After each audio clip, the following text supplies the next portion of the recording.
glorious opportunity to work with the companies, both small and large, who are making all of this progress possible. So I've really looked forward to this day, when all the rhetorical chips were called on the various doom and gloom scenarios, fueling all of the panic around net neutrality. Internet freedom has been restored, and your net will remain neutral. The deeper question for us now is, can we turn the page and look ahead? Rather than raise a ruckus about ideals we already all embrace, I say it's time, collectively, to lift our sights. For too long, innovation policy has been dominated by a hypothetical debate centered around the question, what if something bad happens? Well, just imagine what we could achieve if we focused all of that brain power, all of these resources, and this intensity on achieving great things together. Put aside the extremes, and you're going to find, from broadband's edge to its core, businesses large and small, workers in virtually every sector of our economy, consumers to the people they elect in Washington to help lead our country forward, our interests are fundamentally aligned. In fact, if you scratch the surface, you'll see that we share key principles and common goals that could unite what has become a far too fragmented ecosystem and propel the next chapter of progress.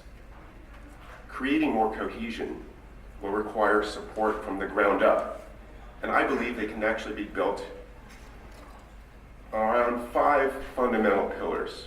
And pillar number 1, and this cannot be overstated, is universal connectivity. The good news for our world is we know that for the first time this year that a majority of the planet is going to be connected. The disappointing news here in the United States, the strongest economy on earth, is that 3.5 million American households risk being left behind.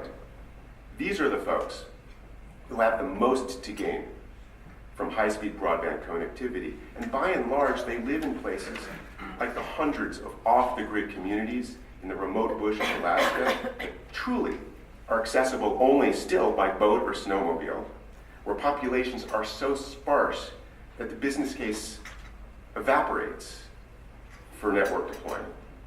They live in communities like Rock Springs in Big Bend, Texas, along the Woodford Shale in northern Oklahoma, near New Mexico's plains of San Agustin, in the Flathead Nation in western New Mexico, all places I've been really lucky to have visited in just the last few months, and all served by the proud, resilient, and determined members of USTelecom, who really are deeply committed to their neighbors and the power and potential that broadband can deliver to them. Recently, I was able to visit the Network Operating Center, the NOC, of Silver Star Communications in the really beautiful Star Valley in western Wyoming. I have a really good job. This is a company that really started generations ago to connect farmers and ranchers to communications, and they actually used the top layer of cattle wire to do so back in the day. Today, they're connecting their customers through fiber loops across incredibly distant terrains to broadband. And what struck me sitting in the NOC in the middle of the day is that 80% of their network traffic came from 3 sites: Netflix, YouTube, and Amazon. Delivering broadband, we know, to rural communities is increasingly costly and complex. And to finish the job, we need strong partners, and we have one in the United States government, at the FCC, the Department of Agriculture, at various other agencies. But the problem still isn't solved. We still have lots of work to do. We missed, I would say, a critical opportunity with the recent infrastructure efforts here in Washington. And so I say we really need to do better in walking our talk about the importance of broadband and turning ambitious words into actual progress, into concrete action, connecting all Americans to its many opportunities. But we shouldn't ask simply what the government can do for rural America.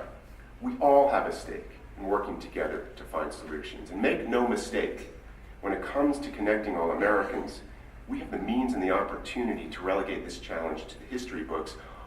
All that remains is a question of will.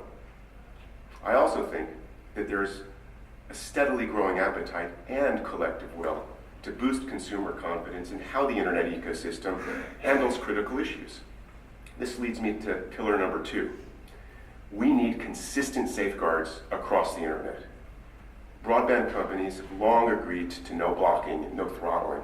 We have long had industry standards on privacy, covering transparency, choice, security, notifications in the case of data breaches, all based on a highly respected, durable FTC framework.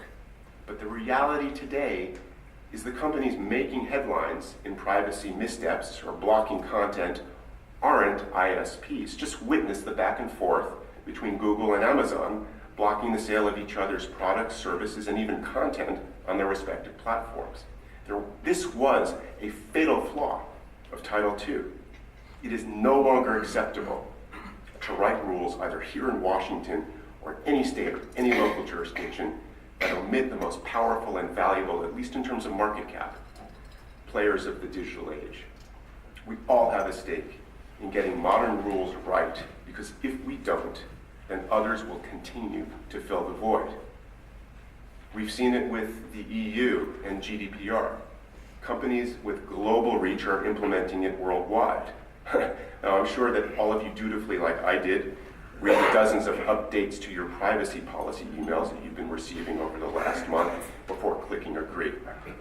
The Wall Street Journal, though, and this is true, recently crowned the EU antitrust chief as the, quote, de facto global regulator for US tech giants for her record-setting fines.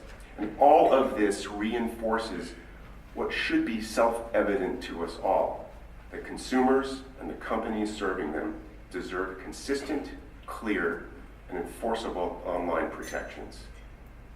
And this leads to the third pillar. There is only one internet, and it deserves a national policy framework. On data privacy, on an open internet, on a framework for innovation, it's all the same. If we don't lead on policy, we risk our leadership on innovation. The regulatory ping pong in Washington for the past 8 years, the Europeans stepping up, the states now stepping in, all are evidence of what happens when we in Washington abdicate, obfuscate, and equivocate. It's no way to run half of the economy. For most of the past 2 decades, the operating system of the United States innovation policy has been nonpartisan and infused with American optimism. It was built into its very algorithm. Our policymakers believed in and sought to encourage all that was possible, so they exercised restraint and with vigilance gave this Promethean innovation room to expand and to grow and to be flexible and to evolve, transforming and improving our economy and our way of life. So in restoring internet freedom, Chairman Pai restored the guiding principles of 3 successive administrations: Clinton, George W. Bush, and let's not forget the first 6 years of the Obama administration. In doing so, I fundamentally believe that it's both an act of courage and should be a subject of high praise that Chairman Pai restored the bipartisan and forward-looking DNA that gave rise to the open internet, which has always been central to the American consumer experience. When I lived in the Bay Area, I used to take my kids to the park in the former Alameda Naval Air Station. Great place, recommend you go there. The location was actually the original terminal point, the western terminal point for the Transcontinental Railroad. That railroad, we know, transformed not just Californians, but our national economy in the 19th century. And broadband has done the same thing today, placing California and the rest of us at the global epicenter of so much economic, intellectual, cultural, and technology dynamism. So it really does pain me as a Californian to see my state at the forefront of efforts to fracture a unified national innovation policy. If we had regulated broadband networks or the railroad system before it on a 50-state basis, well, guess what? We wouldn't have either as we know it today. What we would have is the DC streetcar system. It goes 2.2 miles down A Street, and then everyone gave up. Clearly, policymakers at all levels of government should be praised. We know this. They should be praised for wanting to do everything they can to encourage innovation and broadband-centric opportunities in their communities. Yet nothing could be more counter to the collective cause we all share than everyone, no matter how well-meaning, writing their own sets of rules for how the global internet should operate in their own neck of the woods. Just this week, California legislator Scott Wiener, the chief author of the state's proposed net neutrality legislation, someone I know from my days in the Bay Area, noted that, and this is important, if nothing else, his legislation is a prod for Washington to act. Fair point. Protections should be no different for consumers in Minnesota or Iowa than they are in California or Florida. And equally true, consumers deserve consistent safeguards across the online world, whether engaging with Facebook or Google or Verizon or Amazon or Comcast, it doesn't matter. Vint Cerf presciently told us in the last century that one day the internet would actually be interplanetary. And I'll be happy to negotiate with the Little Green Men as soon as they accept my friend request. But for now,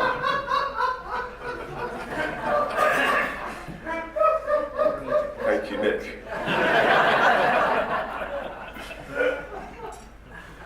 But he was right, by the way. For now, if we truly believe that all Americans deserve an open internet, then we should fight together at the federal level for permanent, even-handed protections that apply across the entire internet ecosystem and exist in statute on a permanent basis. Now, we have spent an inordinate amount of time as a community on the hypothetical threats, when, in parallel, the real ones are creeping up on us. Cybersecurity is the poster child for this new reality, which leads to the fourth pillar, already underway.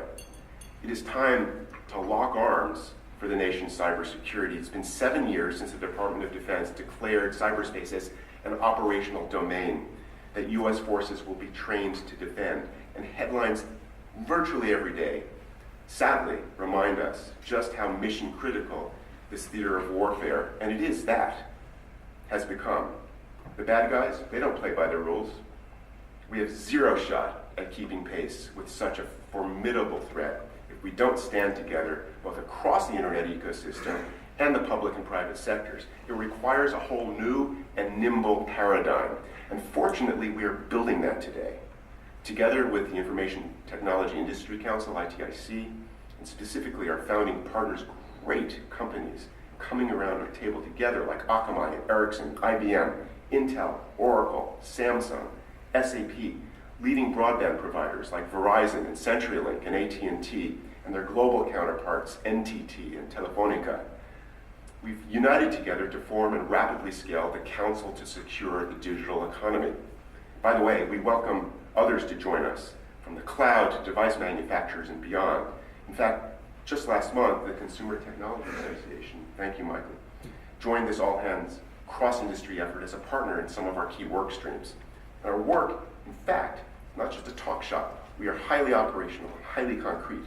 Our first project will be to develop a global guide to anti-botnet best practices. Next, we're going to focus on mobilizing more effective incident response mechanisms to safeguard the digital economy in the event of a major cyber breach or threat. Our work will continue with our government partners both here in the United States and globally to minimize current threats while staying one step ahead of whatever may come next. And I also think that we have the opportunity to provide a model for a more collaborative paradigm to truly save the internet. Other threats we know loom beyond cyber, from the alarming suspension of disbelief that it actually costs money to build networks, lots and lots of money, to the inescapable reality that our nation's continued global leadership is hardly preordained. There are threats to our primacy on the world stage. We see this playing out in 5G and in network evolution. We need to be smart about the next steps we take together. And this leads me to the fifth and final pillar today. We really need to close the gap between outmoded regulatory constructs and the modern connected world. It's been 22 years since the Telecommunications Act of 1996 was passed, ushering in a new era of internet innovation and American leadership in tech.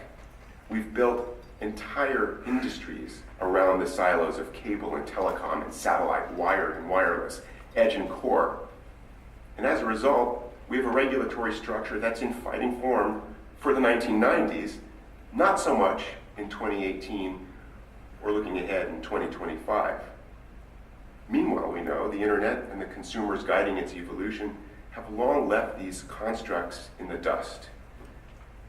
Our job as the policy nerds, and I say this with affection and include myself, is to dive deep into the details.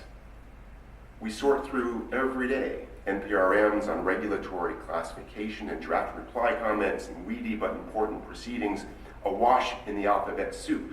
RBEX, RBOX, CLEX, ILEX, MVPD, ISP, CMRS. But perhaps I say let's take a beat and step back from the scrum and set our sights on the bigger picture. It's time to think big and different, and not only about our innovation policy, but about the very architecture of the governing agencies involved in its oversight. Things change in our world quite rapidly, and our governing institutions need to reflect these modern realities. This is nothing new. Remember, the FCC in 1934 was formed to regulate radio. Now, I'm not here to try to dictate solutions. I'm here to say now is the time to ask the bold questions and find modern, constructive answers together.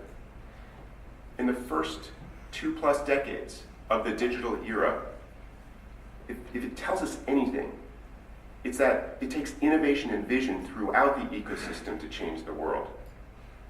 I believe we still are in beta when it comes to the prospects for what we collectively can achieve. But it requires respect, good faith, and a spirit of collaboration.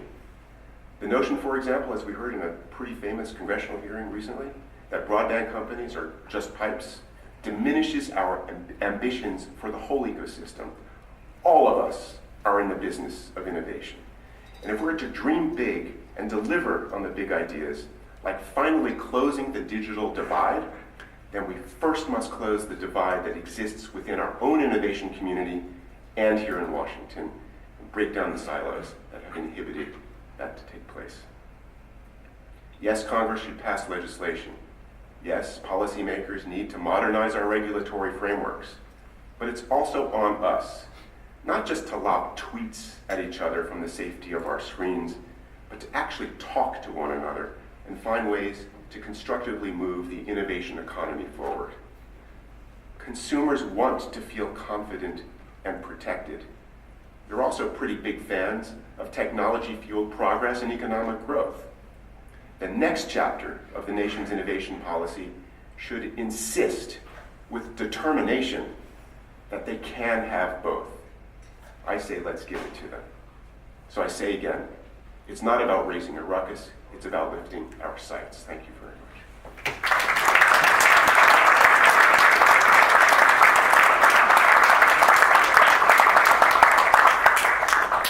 Questions from the audience? Oh, there are questions? Great. Please. Back here. We have one back. Oh, sure. Am I waiting for the mic or no mic? Okay. Lynn Stanton at TR Daily. Hi, Lynn.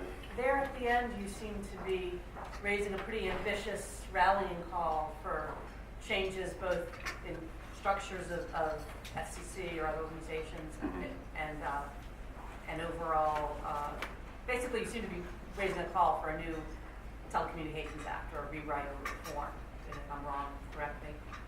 So in '96, they managed to advance by giving different sectors that wanted to get into different markets that they weren't in before a way to get in, so that not every issue was butting of heads directly on the most important issue to each sector.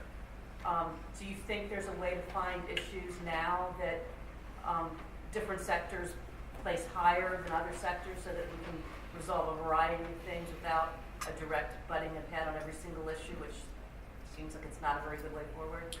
I do, and I'm optimistic that we will. the fact is, I think there's not only a growing consensus, but bottom line realization that consumers increasingly in the United States and beyond our borders are aligned around a sense that their interactions with the internet are not as neatly divided into the various regulatory or other sectoral silos that we've constructed here in Washington.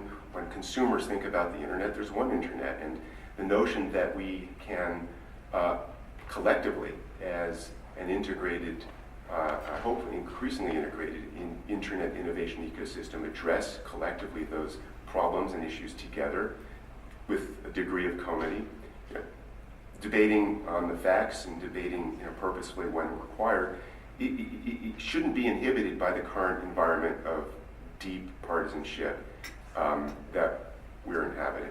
We know that the precursor of the open internet that we enjoy today, and I know we're going to be enjoying in the years to come, was at its root, a notion that the ones and zeros that comprise the digital infrastructure in our ecosystem were not red and blue. That any company that touched any consumer through this miraculous technological transformation we call Internet Protocol has both responsibilities and obligations to work across sector to achieve common results on behalf of the consumers we all serve together. So I don't think that if past is prologue that I do think if past is prologue that we will be able to have an opportunity to re-envision a national framework just as we did in '96. But that speaks to the modern circumstances of a world that's lurching very quickly to even greater opportunities in network evolution towards 5G. That is, that has perils that exist in the cybersecurity domain, that has not reached its full potential until we actually do deliver the promise of broadband to every American that seeks it. So, yeah, the answer in a short form is optimistic, is an optimistic yes. I hope I'm not being Pollyannish, but I know that collectively Congress, despite the current cycles of partisanship we've heard around this issue, understand that and are beginning to express interest in moving forward towards a national legislative framework.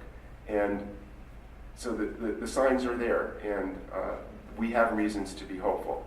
It's not going to take just a week or a month. It's going to take a lot of concerted effort. But if we do care about the fate and fortune of the internet going forward, if we do care about maintaining the vitality of the open internet, then we are obligated to work as best we can together, cross-sectorally, cross aisles, to work with Congress to get this job done. And I think it's going to happen. Can I follow up on that question and frame it just a little bit different? I mean, in '96, you had generally a bipartisan agreement that it was time to legislate. They retired the core of telecom policy being made by Judge Green in the wake of the MFJ and all that. And then you had a shifting from Democrats to Republicans, and they just picked up the Democratic bill and made their changes. And you had a president who went along with it. So you had an agreement to legislate. Right now, it seems like the Democrats don't really want to play ball. They think they're going to score gains in the coming election. So it seems like we have to wait till after the election. What would give you reason to believe that, at some point in the relatively near future, there's going to be a fundamental agreement that it's time to legislate? And then second, what would be the big drivers? Because in '96, you had Bells wanting to get into long distance. You had the cable guys wanting to get out from underneath the Cable Act. And you had the broadcasters wanting much greater deregulation of ownership restrictions. So can you name the drivers? Well, I think the fundamental drivers are the balance sheets and the economic opportunity that this technology called the internet provides. The greatest economic catalyst in the last decade of our productive American life has been internet-related businesses. If we are to continue to provide a pathway and a clear line of sight for companies to know that they can invest confidently in CapEx, to build infrastructure, to innovate, to develop new types of services and applications, then we are going to understand very, very rapidly And I think Congress is going to understand, too, that we need to provide the kind of certainty that decisive, clear legislation can provide in statute. It takes away the variability and the fungibility that now we know has inhibited investment in at least broadband infrastructure in the last couple of years. These are huge incentives. I think that the other important driver that we're seeing in real time is being stoked by increasingly vocal communities on the web and outside of the web, that the types of conduct that we're seeing in terms of privacy protections and beyond that not only implicate internet service providers, but the broader internet ecosystem, are politically potent. And I would say that legislators on both sides of the aisle are increasingly tuning in to the political voices that are seeking, from a consumer's perspective, the kinds of national framework that a concerted effort at driving legislation would bring. And you're hearing that. You're beginning to hear voices from not just the Republican caucus, but the Democratic caucus, more privately now, but I think they will be expressed more publicly in the days to come, seeing that there is legitimacy to creating a clear pathway of working together towards the ultimate task, the necessary task of crafting national legislation so that we can provide companies and consumers the certainty that they require to allow the internet ecosystem to continue to evolve and prosper. Sir? Jerry Allen from Arlen Communications. And since you didn't answer the previous questions really precisely, I'd love to follow up on that again, and that is adding the media that yesterday's merger reminded us that content and conduit are no longer split at all, which was a classic part of telecom regulation. How do you see these new players fitting into this, addressing issues like privacy, security, as well as just access to content? I think the increasing scrutiny, Facebook and other FANG companies on issues of privacy really does provide a significant opportunity, I think, for Congress to begin the hard work of implementing that national framework that would include, in fact, provisions regarding privacy. And by the way, I would say that they have no better place to start that work in terms of best practices than looking to the conduct of broadband ISPs, who really have worked hard over the years to develop and articulate very clear, very strong privacy protections for their consumers, as I mentioned in my remarks. It's been years now that broadband companies have embraced clear protections on privacy for consumers. There are very, very effective templates that exist right now in practice in the conduct of broadband ISPs regarding privacy that Congress can look to embrace and integrate into their own legislative proposals. So I think that there's a clear pathway forward for articulating and providing legislation a comprehensive and holistic view to online consumer protections that would incorporate not simply deeply fundamental questions regarding the open internet, but also beyond, including issues as vital and as important as privacy. Okay, well, Jonathan, thank you very